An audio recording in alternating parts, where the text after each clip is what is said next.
नमस्कार दोस्तों, स्वागत है आपका। मैं आपका दोस्त दिनेश निम्बावत। बात कर रहे हैं ज्योग्राफी की। ज्योग्राफी मानसून को पढ़ रहे हैं। अब देखते हैं मानसून की उत्पत्ति में अगला जो कंसेप्ट है वो आपसे निवेदन, चैनल को सब्सक्राइब कर लीजिएगा। हम बात करेंगे जेट स्ट्रीम संकल्पना, जो कि मानसून उत्पत्ति में सहायक हैं। किस तरीके से देखें, 1950 के पूर्व भारतीय तथा दक्षिणी एशियाई मानसूनों की उत्पत्ति तथा क्रियाविधि का संबंध धरातलीय पवन संचार तथा तापजन्य उच्च तथा निम्न दाब क्रमों से जोड़ा जाता है। 1950 के पश्चात भारतीय मानसूनों की उत्पत्ति के संबंध में कोटेश्वरम, यिन फ्लोन, रामरत्ना, अनंत कृष्णम आदि विद्वानों द्वारा सौभ मंडल में मध्यवर्ती तथा ऊपरी परतों के प्रेक्षणों तथा गहन शोधों द्वारा मानसूनों के संबंध में नए तथ्य प्रकाशित हुए। 1973 में जो है भारतीय तथा रूसी मौसम वैज्ञानिकों के सहयोग से मानसून अभियान संगठित किया गया है। इसके अंतर्गत मई से जुलाई 1973 के मध्य अरब सागर तथा उत्तरी हिंद महासागर में वैज्ञानिक उपकरणों से सुसज्जित 4 रूसी तथा 2 भारतीय जलयानों ने भारतीय मानसूनों पर अनुसंधान किए।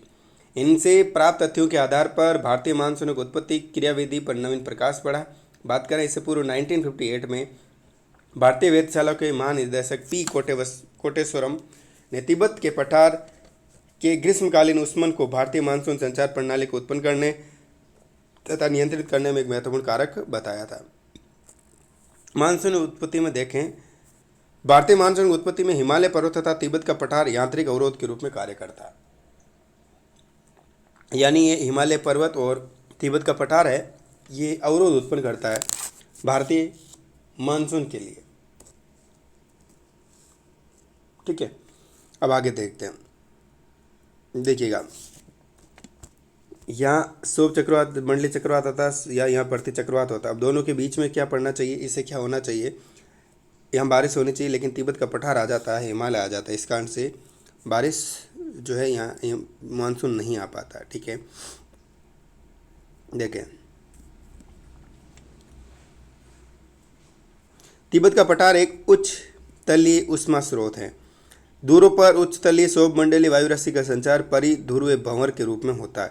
उच्च वायुमंडल में जेट स्ट्रीम का प्रवाह होता है, जो मानसूनों को बहुत अधिक प्रभावित करता है।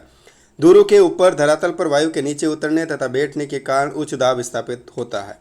देखिए, दूरों पर जो है धरातल के वायु के नीचे उतरने तथा बैठने, जो वायु जो है आपके जब नीचे बैठ जाती है, यानी कि दूरों पर धरातल पर जब वायु बैठ जाती है, नीचे कब बैठेगी, जब भारी होगी तो क्या होगा, वायु दाब उच्च होगा। हल्की होगी तो ऊपर उठ जाएगी तो क्या होगा, वायु दाब कम होगा। ठीक है ना। जबकि ऊंचाई पर शोभ मंडल में इस उच्च दाब के ऊपरी उच्च तलीय निम्न दाब उत्पन्न होता है। इस प्रकार ध्रुव के ऊपर उच्च तलीय परिध्रुवीय भंवर उत्पन्न होता है, जिसमें पवन का संचार चक्राकार भंवर के रूप में होता है। एशिया के ऊपर इसकी दिशा सामान्यतः पश्चिम से पूर्व की ओर होती है। इस उच्च स्थलीय पवन संचार के विषुवत रेखावर्ती भाग को जेट स्ट्रीम कहते हैं। यह अत्यधिक तीव्र पवन प्रवाह है जो मोड़ बनाते हुए चलता है। उत्तरी गोलार्ध में शीत ऋतु में धरातल पर तापजन्य उच्च दाब के ऊपर गतिजन्य उच्च तलीय निम्न दाब बहुत प्रबल होता है। ठीक है ना। अतः पछवा जेट पौने 20 डिग्री उत्तर से जो है 20 डिग्री से 35 डिग्री मध्य, जो उत्तरी अक्षांशों के मध्य विस्तृत हो जाती है, पछवा जेट पौने होती है। और दक्षिणी एशिया के ऊपरी जेट पौने सौभ मंडल में लगभग 12 किलोमीटर की ऊंचाई पर स्थित होती हैं। इन्हें उपपोषणीय पछवा जेट कहते हैं। इसके बारे में पहले पढ़ चुके हैं, उपपोषणीय पछवा जेट के बारे में।